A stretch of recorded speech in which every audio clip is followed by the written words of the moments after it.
memberi banyak bantuan kepada pengusaha Melayu melalui tekun, SME dan juga agensi yang lain. Cuma pada kali ini kami memohon agar kelulusan pinjaman seperti melalui tekun dipermudahkan, tidak melalui checking yang terlalu ketat seperti SIKRIS. Rakyat menunggu, iaitu mereka mendapat apa bantuan dalam keadaan bentuk yang sekarang. Seperti mereka menghendakkan, iaitu mereka mendapat mengeluarkan iaitu bajet sebanyak mengeluarkan akaun 1 KWSP sebanyak 10,000, tetapi telah diberikan oleh kerajaan dalam bentuk bulanan 500-600 sebulan, yang mana bentuk-bentuk bulanan ini hanyalah sekadar sebagai perbelanjaan bulanan. Sebaliknya, apa yang iaitu rakyat hendak adalah itu dapat mengeluarkan wang yang bentuk satu amount yang mereka dapat menggunakan, memberi manfaat pada mereka, pemulihan untuk ekonomi mereka dan keluarga mereka, dapat menggunakan modal sebagai mereka meneruskan iaitu perniagaan.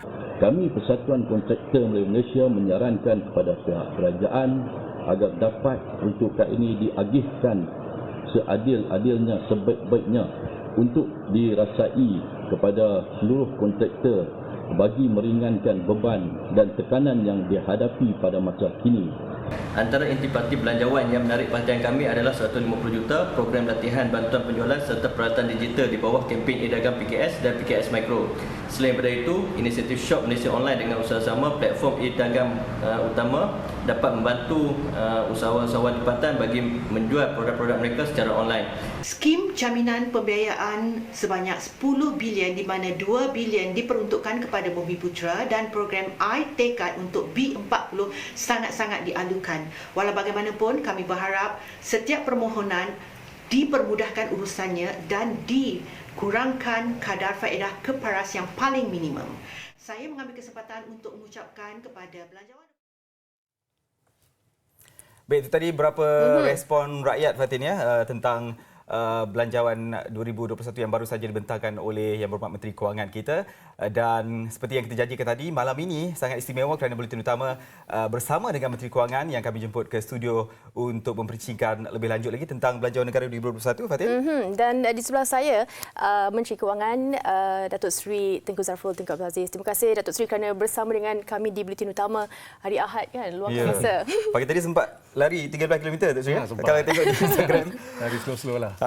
Okey, baik Datuk Seri, sebelum kita berbincang dengan lebih mendalam lagi isu-isu besar tentang belanjawan negara ini belanjawan pertama yang dibentang oleh Datuk Seri, dan pastinya tumpuan rakyat pada hari Jumaat itu bukan hanya pada apa yang Datuk Seri bentangkan. Kalau kita lihat di media sosial, apa yang Datuk Seri pakai, warna baju pun orang mencari di sosial media. iPad case bekas iPad itu pun di platform e-dagang juga menjadi viral. Mungkin respon Datuk Seri kepada perkembangan-perkembangan sebegini. Okey, terima kasih Malik dan juga Fatin. Ya, itu memang perbentangan yang pertama buat saya dan juga buat Kerajaan Perikatan Nasional ni. Saya tak sangka mereka fokus kepada pakaian saya dan sebagainya. Seperti yang saya sebut dalam ucapan belanjawan, samping saya sebenarnya daripada penjara penuh. Ini banduan-banduan telah mengusahakan tempat samping ni. Jadi kita pun nak support mereka yang buat pengusahaan ini. Sebenarnya songkok saya pun sebenarnya daripada salah satu penerima Grant Khas Prihatin. Dia daripada berasal dari Terengganu, dia pun syarikatnya di Terengganu. Jadi saya pun nak membantu mereka. Songkok tu pun daripada Terengganu. Dan juga beg tu yang I think Malik sebut tadi, warna grey color tu kan, warna kelabu tu. Sebenarnya beg tu is a recycled bag. Kita semula is a made of the seat belt. Jadi itu nak menunjukkan kita punya kelestarian lah.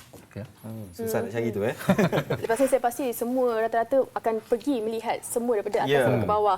Okey Datuk Seri, kita nak terus dengan perbincangan kita mengenai pasca belanjawan 2021. Yang pertamanya, mungkin kita boleh sentuh sikit mengenai kutipan hasil kerajaan tahun depan dijangka pada 263.9 bilion defisit fiskal. Perlu diajukan pada kadar 5.4% berbanding KDNK. Mungkin Datuk Seri boleh usik sikit mengenai pada tahap manakah Datuk Seri melihat hala tuju ekonomi negara untuk tahun depan, mungkin dalam tempoh 3 tahun akan datang. Ya. Ya, pengumuman yang dibuat pada Jumaat lepas menunjukkan kerajaan amat komited lah untuk kesejahteraan rakyat dan juga kelangsungan perniagaan. Ini untuk ketahanan ekonomi kita. Jumlah belanjawan sebenarnya yang Fatih tahu ialah lebih kurang 322.5 bilion ringgit. Ini akan menaikkan daripada segi jumlah ini jumlah yang paling tinggi lah dalam sejarah Malaysia. Kadar defisit yang dianggarkan diunjurkan pada tahun 2021 disebabkan pembelanjaan ini adalah lebih kurang 5.4%. Di sini kerajaan yang prihatin sedar bahawa kita perlu memastikan pertumbuhan ekonomi kita pada tahun 2021 dapat melonjak daripada apa yang pada tahun 2020 ini. Pada tahun 2020 ini kita telah membuat pengumuman rasmi di mana Kementerian Kewangan dan Kerajaan unjuran untuk tahun 2020 ialah 4.5%. Kita punya KDNK negatif 4.5%. Ini kita bukan satu-satunya negara yang akan mengalami kemerosotan dari segi ekonomi. Kita adalah salah satu daripada 150 negara di dalam dunia ini. Kerana ini adalah global pandemic dari segi kesihatan dan juga ekonomi. Jadi inilah sebabnya kita membuat counter cyclical measures dan mengumumkan bajet yang expansionary ataupun bajet yang mengembang. Semalam kalau kita lihat Perdana Menteri juga ada melakukan temu bual, kita siarkan secara langsung juga. Kalau kita lihat Perdana Menteri menyatakan beliau optimis dengan keberhasilan apa yang dibentang oleh Datuk Seri pada Jumaat lalu. Tapi mungkin boleh Datuk Seri boleh kongsikan tentang komponen-komponen yang telah Datuk Seri bentangkan ini, bagaimana peranan yang sebenarnya ini dapat memastikan kita dapat mencapai sasaran pertumbuhan ekonomi negara seperti yang diunjurkan oleh Kementerian Kewangan sendiri, Datuk Seri.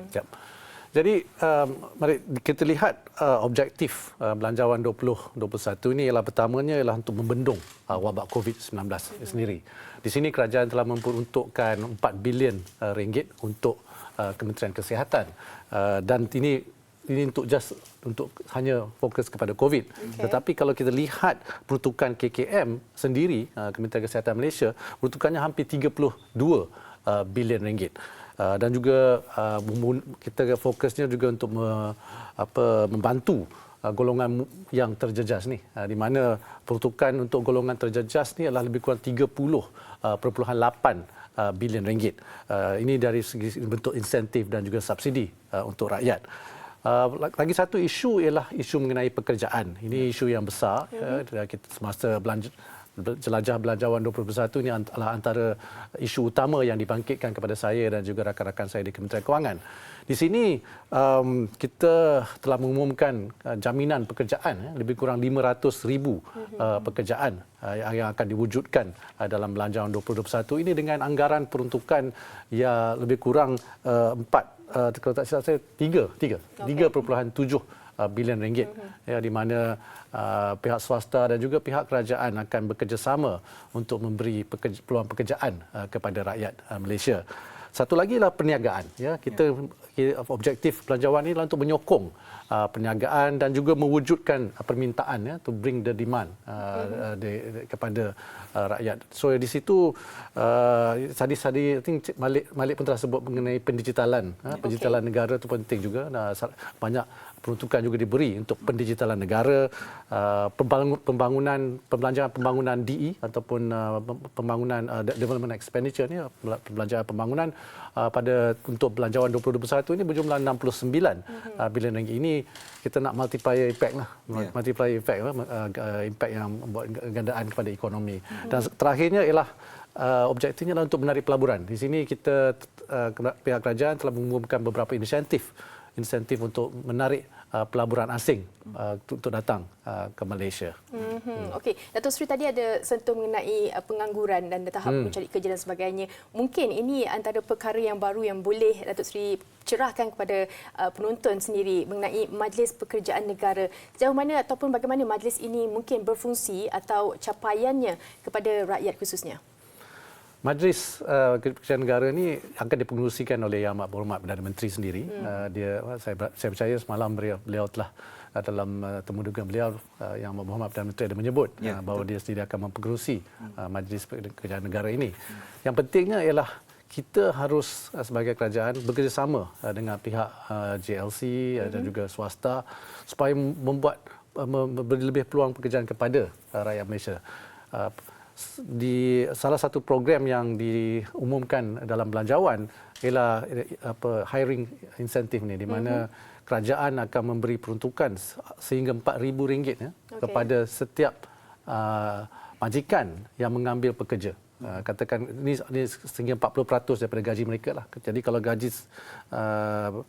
pekerja itu adalah RM10,000 sebagai contoh, kerajaan akan beri subsidi sampai RM4,000 sebulan selama 6 bulan untuk menolong pekerja itu supaya dia diambil.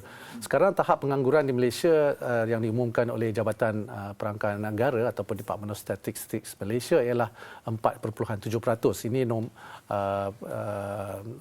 pengumuman yang terakhir dibuat pada bulan Ogos lepas. Paling tinggi ialah pada bulan Mei di mana ia mencecah 5.3%. Jadi pengumuman prihatin dan bencana yang sebelum ini telah diumumkan oleh Ahmad Muhammad Perdana Menteri ada sedikit sebanyak membantu mengurangkan kadar pengangguran negara. Kalau sebut pasal pengangguran ataupun sektor pekerjaan ini berkait rapatlah dengan sektor perniagaan seperti sektor swasta dan sebagainya. Kita faham sekarang ini kita melihat pelbagai sektor yang terjejas, Datuk Seri. Kerana kalau kita melihat pada matlamat kelangsungan perniagaan sektor swasta ini, mungkin Datuk Seri boleh kongsikan sikit bagaimana sebenarnya belanjawan kali ini menyokong sektor swasta yang terjejas ini nak memulihkan kembali, memberi semula peluang pekerjaan kepada mungkin mereka yang telah pun kehilangan pekerjaan. Ya. Kita dari Mei lepas masa kerajaan mengumumkan PKP dan sehinggalah sekarang ya. Sekarang kita dah ke PKP balik B ya, PKP B semula, kecuali 3 negeri lah PKP Pahang, Kelantan dan juga ni Perlis. Tetapi kalau kita lihat dari segi ekonomi, ekonomi kita masih lagi sedikit sebanyak berjalan. Tapi memanglah ada setengah sektor tu agak terjejas kerana PKPB yang berlaku sekarang. Terutamanya pelancongan dan juga retail lah, peruncitan ya. Jadi kita sebagai kerajaan yang prihatin harus melihat apakah cara-cara untuk mengurangkan impak atau kesan kepada peniaga-peniaga yang terlibat dalam sektor ini. Di sini kita kena fokus kepada cara untuk memudahkan cara perniagaan, pembayaran kredit mikro yang kita umumkan ya, melalui tekun, BSN, SME Bank dan sebagainya. Ini aliran tunai itu penting bagi syarikat-syarikat ini. Dan juga program subsidi upah. Ini kita lanjutkan lagi program subsidi upah selama 3 bulan bagi sektor-sektor yang terkesan. Ini salah satu insentif lah yang diumumkan dalam bajet belanjawan hari Jumaat lepas. Okey, Datuk Seri, kalau kita tengok impak pandemik COVID-19 ini pasti memberi kesan kepada semua, tambahan kepada mereka yang kehilangan pekerjaan dan sebagainya. Melihat kepada tahun ini sendiri dari segi dasar ekonomi negara sendiri, akan atau tidak terdapat perubahan dari segi sektor-sektor ekonomi ataupun yang akan menjadi fokus kepada kerajaan sendiri? Ya. Kita telah mengumumkan dari segi sektor lah ya. Kita telah mengumumkan RM1 bilion galakan pelaburan yang berteknologi dan nilai tambah tinggi, teknologi dan high value added-nya sektor lah. Di sini kerajaan akan memberi fokus yang lebih kepada sektor ini. Ini seperti electrical and electronics, sektor medical equipment, aero angkasa, sektor bioteknologi dan sebagainya. Ini adalah salah satu insentif dan fokus yang akan diberi oleh kerajaan pada belanjawan tahun 2021. Dana teknologi pun yang berjumlah lebih kurang RM500 juta pun telah diperuntukkan. Teknologi adalah salah satu fokus area kita untuk membangunkan semula atau memulihkan semula ekonomi kita untuk pada tahun 2021. Okay. Baik, kita dah menyentuh sektor swasta dan sebagainya, mereka golongan-golongan yang terjejas akibat yang akan hilangkan pekerjaan. Tapi kita faham perkhidmatan awam sememangnya ialah terjaminlah secure gitu kan. Tapi sebelum ini Datuk Seri pernah menyebutkan tentang penambahbaikan mandat JLC dan juga JLIC dan bekerjasama dengan rakyat untuk membantu rakyat semula. Jadi mungkin boleh Datuk Seri perinci sikit tentang perkara ini? Ya. lebih kurang 2-3 bulan ni kita dah banyak berbincang lah dengan GLIC dan juga GLC, syarikat-syarikat berkaitan kerajaan. Saya rasa pada masa inilah masa yang penting untuk pihak-pihak GLC untuk step up lah, untuk membantu kerajaan untuk memulihkan semula ekonomi negara kita. Dalam Belanjawan 2021 ada beberapa inisiatif yang menunjukkan GLC kita sanggup dan akan membantu negara untuk pulih semula dalam tahun 2021 ni. Antaranya ialah pengambilan pekerjaan yang MyStep ni lebih kurang 15,000 pekerjaan yang akan dijamin diberikan oleh pihak GLIC. Satu lagi ialah kita tahu rakyat Malaysia sekarang terutamanya pelajar-pelajar sekolah tidak dapat pergi ke sekolah, ya. Jadi mereka memerlukan komputer walaupun di rumah, ya. Di sini GLC semua telah bersetuju untuk memperuntukkan 150 juta ringgit kepada lebih kurang 500 buah sekolah. Ini kerjasama between Kementerian Pendidikan dan juga pihak GLC ini. Ini salah satu contohlah di mana GLC dan GLIC sedang membantu. Saya juga berharap bukan saja kepada pihak GLC dan GLIC juga, saya juga berharap pihak swasta pun dapatlah datang untuk membantu kerajaan untuk memulihkan semula ekonomi negara kita. Sebab ialah hari ini pun dah diumumkan sekolah ditutup semula, jadi mungkin banyak keperluan-keperluan gadget di rumah ni. Mungkin kalau ada keluarga yang ada 4 anak, bila satu masa tu perlukan 4 gadget, itulah kekangan-kekangannya. Apapun kita berehat seketika Datuk Seri. Selepas ini kita banyak lagi soalan-soalan ramai yang menantikan berkenaan dengan KWSP, moratorium. Selepas ini kita akan bersama lagi dengan Datuk Seri. Jangan ke mana-mana, teruskan bersama kami dalam Berita Utama. The development budget of ringgit 69 billion is commendable. Specifically for the manufacturing sector, the budget has provided initiatives and incentives towards revitalizing the economy, including facilitating greater access to financing, attracting investments, driving the acceleration of digital adoption and automation, enhancing job opportunities via reskilling and upskilling. Banyak insentif-insentif telah diumumkan yang akan dapat membantu menyetabilkan pasaran kerja dan juga membantu majikan untuk mengekalkan pekerja-pekerja mereka. Dan ini adalah penting kerana kita tahu bahawa pembangunan kerja akan menyebabkan banyak kesusahan kepada para pekerja sendiri. Peruntukan dana 15 juta melalui Agensi Pembangunan Ekonomi Seni Budaya atau Cendana serta insentif untuk pemerkasaan pekerja industri kreatif. Saya berasa amat yakin dengan adanya dana insentif yang disediakan ini mampu melonjakkan industri kreatif Malaysia ke tahap yang lebih baik serta menjamin masa depan pekerja-pekerja yang terlibat di dalam industri kreatif. Baik, anda masih lagi bersama dengan Berita Utama. Kita masih lagi bersama dengan Yang Berhormat Menteri Kewangan kita, Datuk Seri Tengku Zafrul Abdul Aziz. Itu dia tadi respon yang baik dari ahli-ahli korporat kita. Mungkin Datuk Seri boleh respon juga kepada respon itu. Terima kasih. Ya, tadi kita dengar MAF dan sebagainya yang mengatakan salah satu cabaran atau challenge yang mereka hadapi ialah dari segi kewangan, ya. Pihak bank, pihak juga creditors dan sebagainya untuk memudahkan pinjaman. Tapi juga yang penting ialah industri-industri lain. Mereka semua menghadapi masalah yang berlainan. Ya. Jadi ini yang kita kena lihat apakah masalah mereka dan kita haruslah menolong dengan secara lebih bersasar. Itulah maksudnya kerajaan ingin menolong dengan cara lebih bersasar kerana setiap industri akan menghadapi tekanan yang lain yang berbeza. Jadi solusinya adalah berbeza juga. Kita sebagai kerajaan harus memahami kerisauan mereka dan challenges yang mereka hadapilah. Itulah bila sebut tentang kewangan ini, kita faham dalam keadaan pasca ataupun berdepan dengan situasi COVID-19 ini, tekanan kewangan itu tinggi kepada semua pihak, kepada peniaga, kepada rakyat sendiri khususnya. Jadi adakah ini Datuk Seri melihat ada tak keperluan kepada kerajaan ini untuk meningkatkan sekali lagi had ceiling hutang tu daripada 60 kepada 65% sebab bimbang keperluan-keperluan yang mendesak yang berkait dengan pandemik ini, Datuk Seri? Ya. Pada sidang parlimen, session parlimen yang sebelum ini, ahli-ahli parlimen telah sebelah suara bersetuju untuk meningkatkan kadar ceiling kita daripada 55% ke 60%.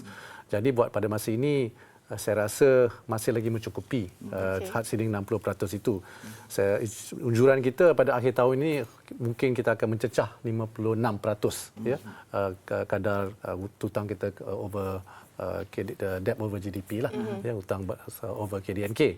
Setiap 1% defisit yang dinaikkan, jumlah hutang kita akan dijangka naik lebih kurang 15 bilion ringgit. Ya, jadi yang 5% kalau nak naikkan 60 hingga 65% ni, hutang kita, pembelanjaan kita akan diunjurkan naik lebih kurang 75 bilion ringgit. Ya. Jadi masih ada ruang untuk kita meningkatkan perbelanjaan kita dan diumumkan dalam Belanjawan 2021.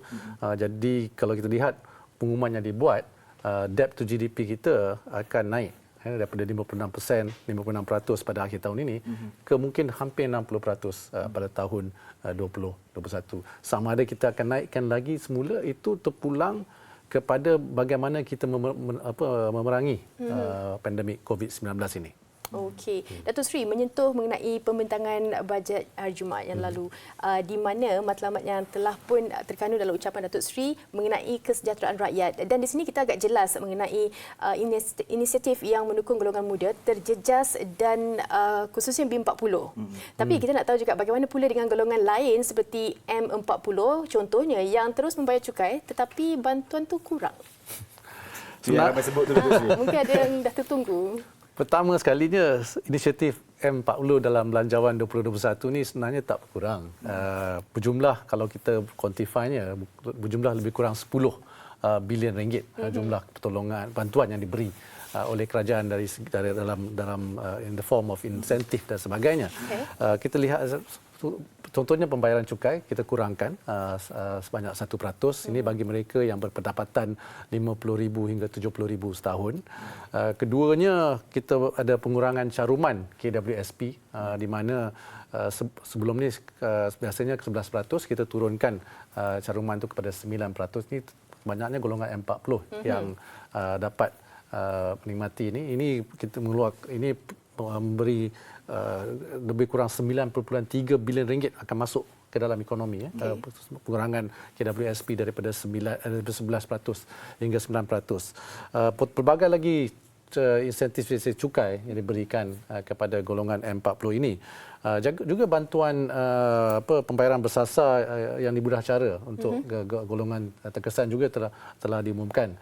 Di sini ini mengenai moratorium yang di mana golongan M40 ni sekarang ni lepas kita umumkan dengan perbincangan dengan pihak bank, kita hanya buat self declaration dan secara automatiknya mereka akan mendapat kelulusan kalau mereka self declare dan mereka hilang pendapatan atau hilang pekerjaan. Di sini sedikit sangat membantu M40.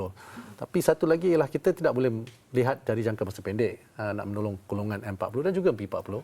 Kita melihat dari jangka masa sederhana dan panjang, di mana inilah peluang pekerjaan itu penting yang saya sebut tadi. 500,000 sekurang-kurangnya 500,000 pekerjaan ini akan dapat sedikit sebanyak membantu golongan M40 dan juga golongan B40 untuk to be more sustainable lah dari jangka masa sederhana hingga panjang. Baik, golongan ialah M40 ini tadi Datuk Seri ada menyebutkan potongan KWSP yang maksudnya secara automatik Datuk Seri tapi caruman majikan tak diusik Datuk Seri. Caruman majikan caruman majikan itu sensitif tu. Majikan memang ada yang bertanya tapi saya rasa tak patutlah diberi buat pada masa ini. Kita kena tinggal pihak pekerja tidak akan bersetujulah. Okey, itu kes Naya tu kalau usik tu. Okey Datuk Seri, kita lihat kerajaan juga meletakkan tanda aras yang tinggi jugalah yang nak menghasilkan. Tadi Datuk Seri ada sebutkan kita berbalik kepada yang peluang pekerjaan tadi, menghasilkan 500,000 peluang pekerjaan ini. Apakah caranya yang begitu berlainan dari sekarang, kalau Datuk Seri boleh ulaskan iaitu? Selain daripada apa yang saya sebut tadi mengenai majlis pekerjaan negara, kita telah membuat peruntukan 3.7 bilion ringgit untuk mengambil pekerja lebih kurang, memberi peluang pekerjaan lebih kurang 500,000 ni. Tapi kita buat pecahan lah, kita buat cara-cara yang berlainan. Ya. Satunya ialah melalui program insentif pengambilan pekerja ni bawah Penjana Kerjaya. Ini yang berjumlah 2 bilion ringgit, di mana ini memberi peluang pekerjaan lebih kurang pada 250,000 orang. Yang keduanya ialah melalui program reskilling dan upskilling tadi dia sebutkan tadi. Di sini peruntukannya ialah lebih kurang 1 bilion ringgit yang akan memberi peluang pekerjaan berjumlah lebih kurang 200,000. Dan ketiganya MyStep, peluang pekerjaan lebih kurang 50,000, di mana dalam 50,000 itu 35,000 adalah kontrak yang akan kontrak for service lah untuk kerajaan pejabat awam. Dan lagi 15,000 yang akan diberikan peluang pekerjaan oleh JLC. Ya. Okey, Datuk Seri, itu mengenai tawaran pekerjaan lah. Tapi kita nak sentuh juga mengenai KWSP, boleh kalau kita nak tahu mengapa agaknya amount RM500 tu setiap bulan dipilih. Adakah disebabkan faktor sekiranya kerajaan menawarkan lebih? Khawatir mereka atau akan menggunakan untuk pelaburan. Itulah, takut ikut duit tu tak bergerak dalam ekonomi. Betul. Adakah itu antara faktor-faktor yang nak ambil kira ataupun ada Datuk Seri boleh perincikan apa perkara-perkara yang diambil kira untuk meletakkan had RM500 sebulan sehingga RM6,000 tu, Datuk Seri? Okay. Mungkin saya mulakan dengan memberi background sedikit. Ya. Pertamanya saya dah sebut tadi, insentif membantu rakyat ni yang diumumkan dalam belanjawan 2021 ni sebanyak lebih kurang 30 bilion ringgit. Ya, itu pertama.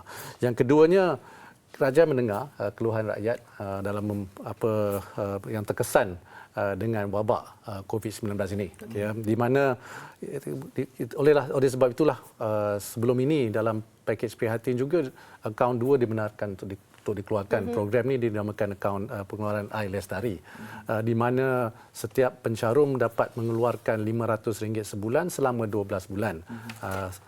Ini jumlahnya mereka boleh mengeluarkan sampai RM6,000. Setakat bulan Oktober, lebih kurang 4.7 juta pencarum telah mengeluarkan duit yang berjumlah lebih kurang 11.1 bilion ringgit.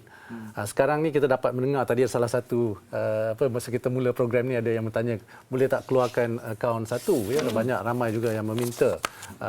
Jadi kita telah mendengar isu-isu yang dibangkitkan oleh rakyat. Jadi kita rasa okey, kita kena bersasar, ya, di mana kita akan memberi peluang kepada rakyat Malaysia untuk mengeluarkan daripada akaun satu secara bersasar. Apa yang dimaksudkan secara bersasar ini ialah kalau mereka hilang pekerjaan atau mereka terkesan dengan wabak COVID ini. Ya, saya sudah berbincang dengan pihak pengurusan KWSP pada hari ini dan juga mereka telah berjanji untuk mengumumkan mengenai cara nak mengeluarkan dan siapakah yang akan layak. Nasihat saya kepada pihak pengurusan KWSP ialah untuk memperluaskan yang dimaksudkan sasaran ini bukan semasa saya mengumumkan hari itu dah lebih kurang 400,000 orang saya rasa akan dapat menikmati ini. Tapi setelah mendengar keluhan rakyat, saya rasa kita harus meningkatkan lagi flexibility kepada supaya lebih ramai rakyat Malaysia dapat mengeluarkan. Tapi saya juga ingin mencerita satu perkara yang belum lagi pernah diceritakan. Ini ialah mengenai pencarum-pencarum KWSP juga. Kita kena fikir long term solution untuk pencarum-pencarum kita, kerana there are structural issues, isu structural di mana negara kita mesti tackle lah dalam jangka masa sederhana dan panjang. Kerana kalau kita lihat daripada data yang KWSP ada, kalau 32% daripada jumlah pencarum di dalam KWSP hanya mempunyai balance, ya, baki dalam akaun satu berjumlah average-nya RM1,000. 32% mempunyai baki dalam akaun satu sebanyak average RM1,000 lebih. Ya. Jadi lagi 10% ada average balance atau baki dalam akaun satu ya 5,000. Jadi 42% pencarum KWSP mempunyai baki di dalam akaun hanya 5,000 dan ke bawah. 5,000 average lah dan ke bawah. Ini adalah salah satu structure issue yang kita kena jadi social security, safety net itu penting. Ini isu kerajaan akan fokuslah buat masa yang sederhana dan panjang ni. Tapi kita sentuh lanjut sikit lah, Datuk Seri. Ada yang menyebutkan bahawa persoalannya ialah pada mereka itu adalah wang mereka. Saya pasti yang berbunyi dan banyak yang nak mengeluarkan, tadi ada yang menyebut RM10,000 dan sebagainya.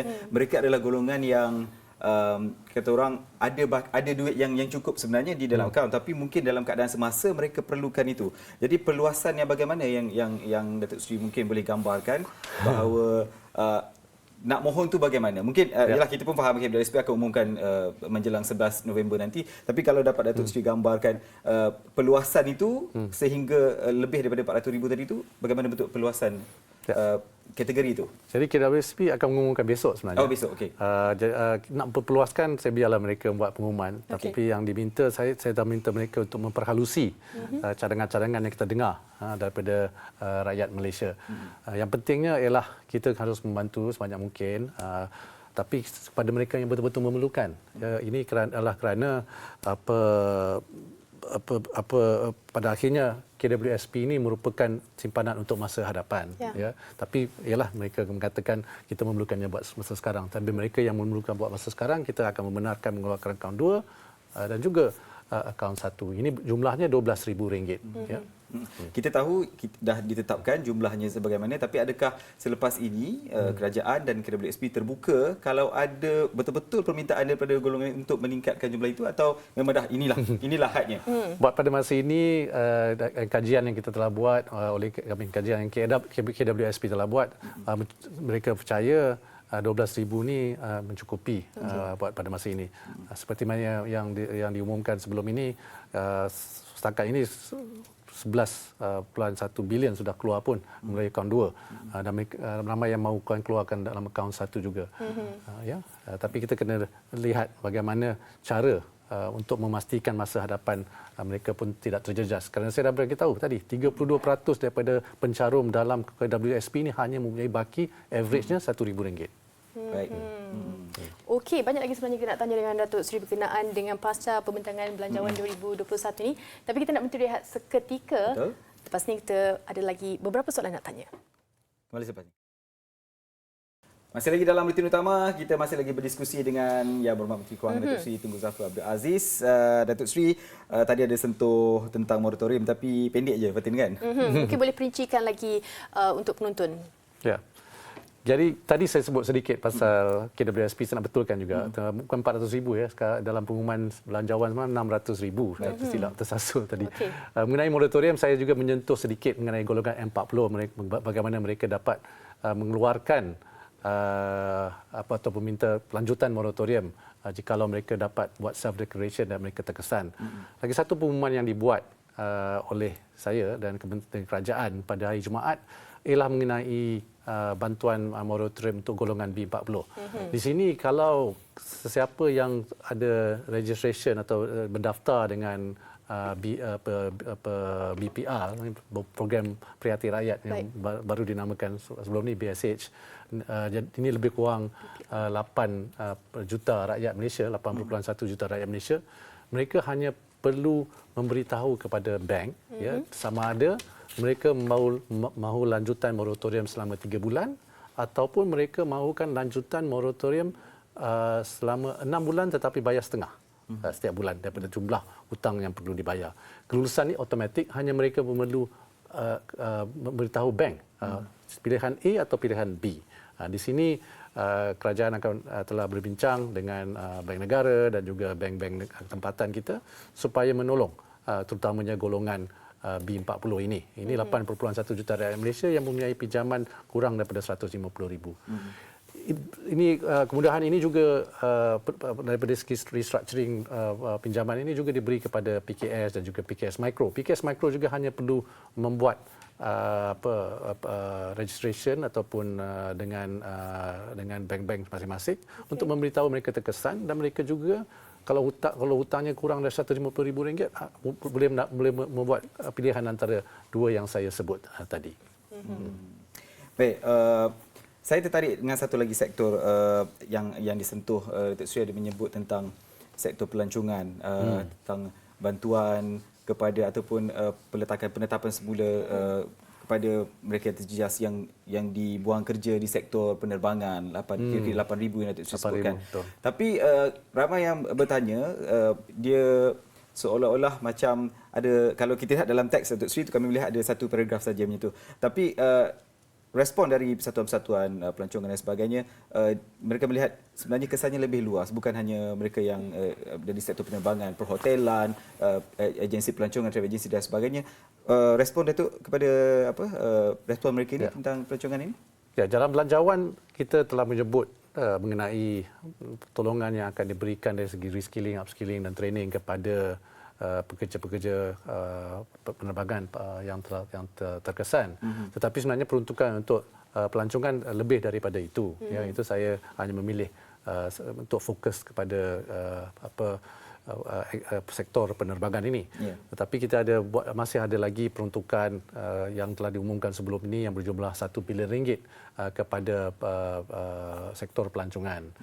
Mereka juga akan diberi pelanjutan yang 3 bulan lagi untuk program subsidi upah. Ya, di sini dulunya limitnya 200 pekerja, sekarang kita naikkan dan sebagainya. Jadi memang ada lagi pertolongan yang harus diberikan. Saya rasa inilah sektor yang paling terjejas ekonomi negara kita, yang merupakan ekonomi yang penting juga, ya, pelancongan kepada pembangunan ekonomi. Okey, mengenai ini satu lagi isu yang mungkin besar disebabkan COVID-19 ini, banyak orang kata sektor-sektor IKS terjejas disebabkan penjualan pasaran mereka. Mungkin Datuk Seri boleh sentuh sikit berkenaan dengan perbelanjaan pembentangan bajet 2021 berkenaan digitalisasi. Ya.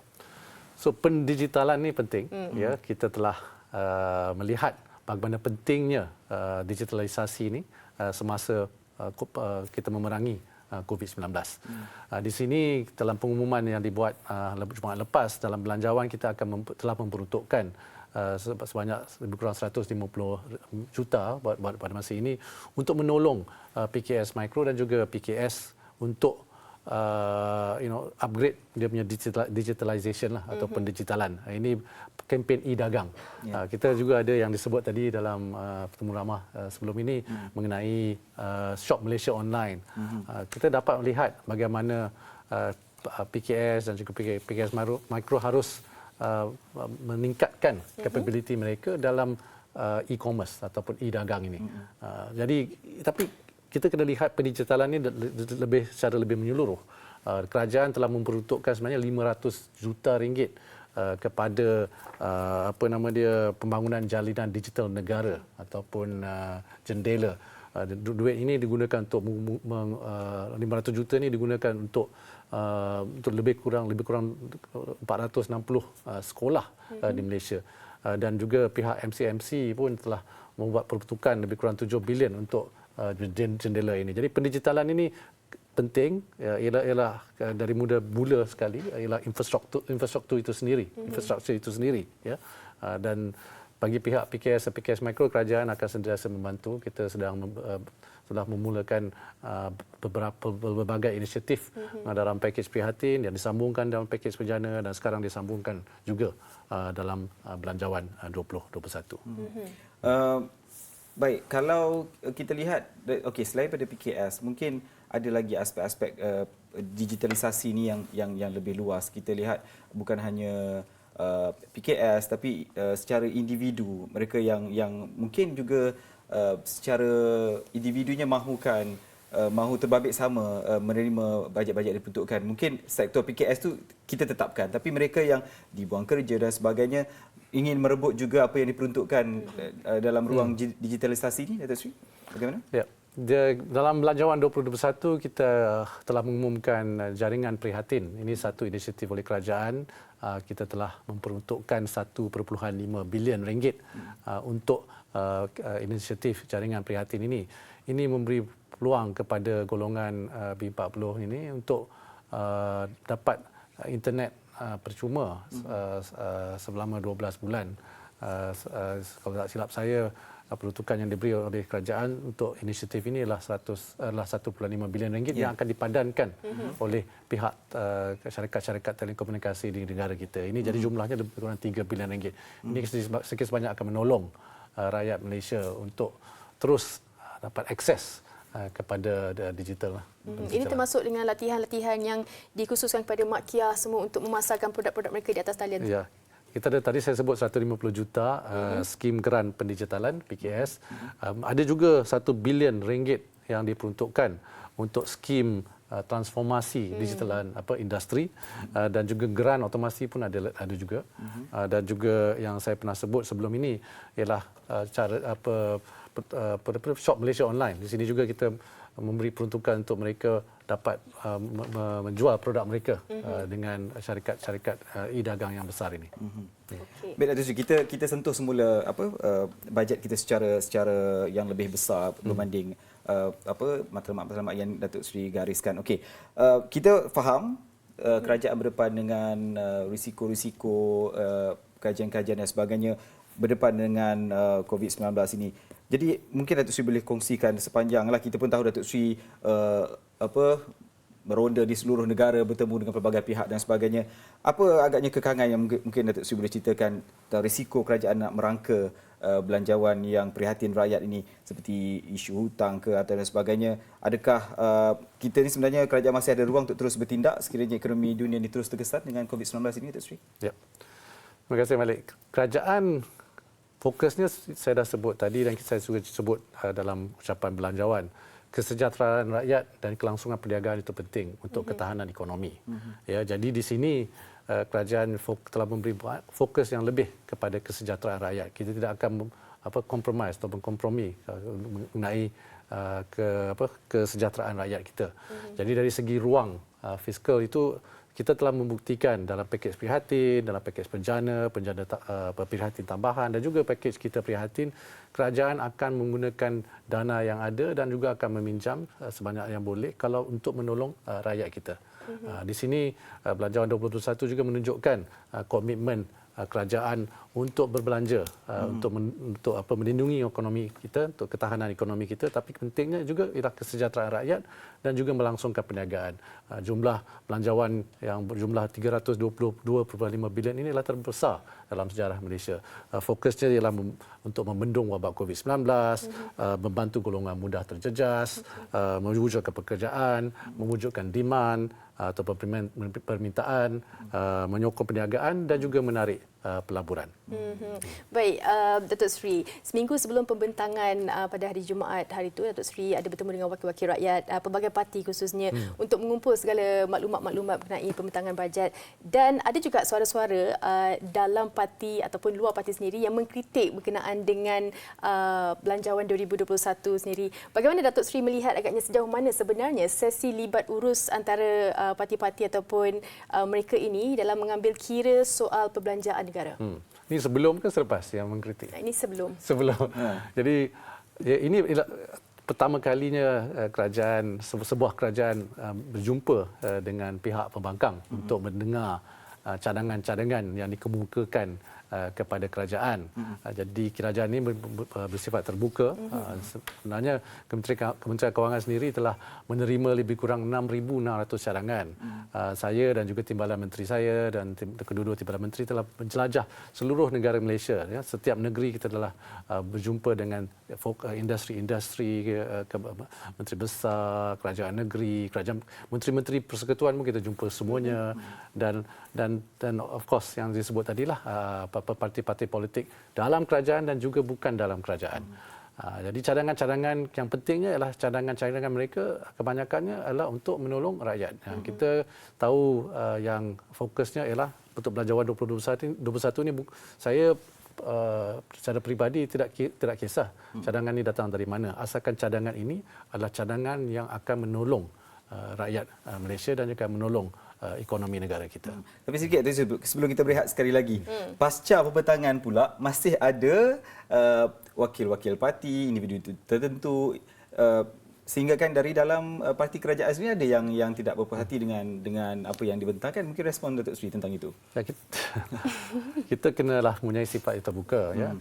Kritikan-kritikan yang kerajaan menerima hanya haruslah diterima dengan secara terbuka. Kalau yang bagus dan yang baik, kita patut terima, ya, dan kita akan perbaiki. Jadi saya selalu menyebut pakej prihatin semasa mengumumkan pakej stimulus itu, pakej prihatin dan penjana. Kita sentiasa akan buat penambahbaikan, ya, kepada inisiatif-inisiatif yang diumumkan oleh kerajaan. Plan-plan stimulus kita selalunya plan-plan yang dinamik. Begitu juga belanjawan 2021. Kerana kita menghadapi cabaran yang tidak pernah dialami sebelum ini. Ini kali pertama bukan saja untuk negara kita, but juga negara-negara lain. Mereka semua menghadapi unprecedented crisis. Jadi solusinya memang kita kena sedia untuk sentiasa membuat pengubahsuaian dan penambahbaikan untuk memberi kesan yang terbaik, kesan positif yang terbaik kepada rakyat dan ekonomi kita. Baik, kita nak berehat sekali lagi. Selepas ini mungkin nanti kita dapat dengarkan apa agaknya kesimpulan Datuk Seri, harapannya tentang belanjawan kali ini. Kita berehat dahulu seketika, kembali selepas ini dalam Buletin Utama. Jangan ke mana-mana. Kembali dalam Buletin Utama, kita nak terus saja sambung soalan seterusnya dengan Datuk Seri. Datuk Seri, baik. Sebelum ni kita dah lihat ada 4 pakej-pakej ataupun plan yang dilaksanakan oleh kerajaan. Jadi bagaimana Datuk Seri melihat cara ataupun pelaksanaan bajet ataupun belanjawan yang telah dibentangkan ini dalam kita nak mendepani 2021 ni, Datuk Seri? Ya. Tadi saya dah sebutkan yang belanjawan ni belanjawan yang paling besar dalam sejarah Malaysia, 322.5 bilion ringgit. Tapi yang pentingnya bukan saiznya, jumlah perbelanjaan yang diunjurkan dan diperuntukkan untuk tahun 2021. Tapi yang pentingnya impact, ya, outcome dengan dari segi investment yang akan dibuat, pelaburan yang akan dibuat pada tahun 2021. Jadi yang lebih penting ialah inisiatif yang tepat dan juga pelaksanaan itu kena sempurna dan kena baik. Di sini kita punya pengalaman dalam pakej-pakej prihatin dan juga penjana, dan kita prihatin pakej tambahan. Bagaimana pelaksanaan itu amat penting, ya. Dan juga impaknya ialah outcome-nya juga penting. Di sini saya pernah menyebut, saya memberi contoh, ya, contohnya Geran Khas Prihatin, di mana kita telah memberi geran sebanyak RM3,000 kepada setiap mikro PKS. Tapi KPI-nya bukanlah duit itu telah disalurkan, tetapi KPI-nya apakah yang terjadi kepada pengusaha PKS Mikro ini setelah duit ini diterima, ya. Di mana 545,000 PKS Mikro telah menerima geran khas prihatin ini. Kita nak lihat berapa daripada 545,000 PKS Mikro ini yang telah berjaya dengan menggunakan duit yang diberikan oleh kerajaan ini. Sama juga dengan belanjawan 2021. Pelaksanaan itu penting, kita kena monitor penyampaian yang diumumkan oleh kerajaan pada hari Jumaat lepas. Kerana without the good execution, tanpa pelaksanaan yang betul dan tepat, kita tidak akan mendapat outcome yang kita mahu dalam perbelanjaan yang diperuntukkan dalam belanjawan 2021. Okey, Datuk Seri, sebelum kita ada 7 minit lagi sebelum kita mengakhiri wawancara kita hari ini. Soalan saya, kita tahu belanjawan kali ini merupakan belanjawan defisit, yang mana Perdana Menteri semalam pun ada memberitahu kerajaan kalau terpaksa meminjam sekalipun untuk membantu rakyat, terpaksa meminjamlah. Jadi bagaimana Datuk Seri melihat jikalau COVID ini berlarutan, rakyat sendiri perlu meminjam ataupun menerima bantuan daripada kerajaan? Sampai bila agaknya kebergantungan rakyat itu sendiri? Ya. Ini soalan yang susah sebenarnya, kerana kita tidak tahu apakah bilakah kita akan mendapat vaksin ini. Walaupun nampaknya berita-berita baik, berita-berita positif yang mengatakan vaksin ini akan dapat digunakan oleh negara-negara, termasuk negara Malaysia, selewat-lewatnya pada pertengahan tahun hadapan. Jadi of course kita punya unjuran ataupun forecast untuk tahun 2021 lebih baik, ya, kerana kita assumption kita ialah ekonomi akan pulih pada tahun 2021. Di sini kita telah membuat pengumuman pada hari Jumaat unjuran ekonomi dari segi KDNK pada tahun 2021 ialah di antara 6.5% hingga 7.5%. In fact, IMF dan juga World Bank membuat unjuran lebih kurang 6 hingga 8% untuk ekonomi Malaysia. Jadi bukan saja kita yang membuat unjuran mengenai pertumbuhan ekonomi pada tahun 2021. Yang pentingnya sekarang ni, macam mana rakyat Malaysia harus mematuhi SOP yang ada. Ya, kita telah baru-baru ini nampak kes-kes sudah menaik dan juga kita baru saja mengumumkan PKPB di sebanyak negeri-negeri di semenanjung Malaysia dan juga Sabah. Kita harus belajar apa pentingnya kita harus mengikuti SOP itu supaya ekonomi kita dan rakyat tidak terlalu terkesan dengan wabak COVID-19 ini. Datuk Seri, untuk menyimpulkan perbincangan kita hari ini, kita tak tahulah rakyat perlu bersiap sedia bagaimana. Kalau Datuk Seri melihat perkara ini mungkin berterusan, mungkin untuk setahun, dua lagi, kita ni sejauh mana mampu bertahan dengan keadaan ekonomi kita supaya rakyat ni bersedia melihat realitinya, bagaimana Datuk Seri? Well, balik saya lebih optimistik daripada itu. Saya tak rasa 2-3 tahun. Saya rasa paling lama pun mungkin insya-Allah kalau dapat vaksin dan ekonomi global bertambah baik, negara Malaysia pada tahun depan akan pulih semula. Insya-Allah. Amin, amin. Okay. Baik, itu dia tadi Datuk Seri Tengku Zafrul Abdul Aziz, Menteri Kewangan Malaysia, yang telah pun memberikan pelbagai perincian apa yang dibentangkan pada Jumaat lalu, dan semoga kita sama-sama menyokong dan juga yang mendapat manfaat nanti, juga sama-sama kita membangunkan, menggerakkan ekonomi negara supaya apa yang telah pun dirancangkan oleh kerajaan dapat kita lihat hasilnya dan ekonomi negara akan kembali pulih, insya-Allah. Berkata Datuk Seri, selewat-lewatnya tahun depan kita akan kembali pulih, Fatin. Dan mungkin juga perbelanjaan ataupun pembentangan 2021 semua dapat memanfaatkan dengan sebaik mungkin lah, Khalid. Baik, terima kasih sekali Datuk Seri. Terima kasih juga kepada anda atas perhatian selama 1 jam 30 minit ini dalam buletin utama. Kita sama-sama jaga SOP kita, jangan kita abaikan supaya kita terus cepat keluar daripada risiko-risiko pandemik COVID-19 ini. Saya Mior Abdul Malik Arayani. Dan saya Fatih Ahmad Yusof. Salam hormat. Assalamualaikum dan selamat malam. Terima kasih.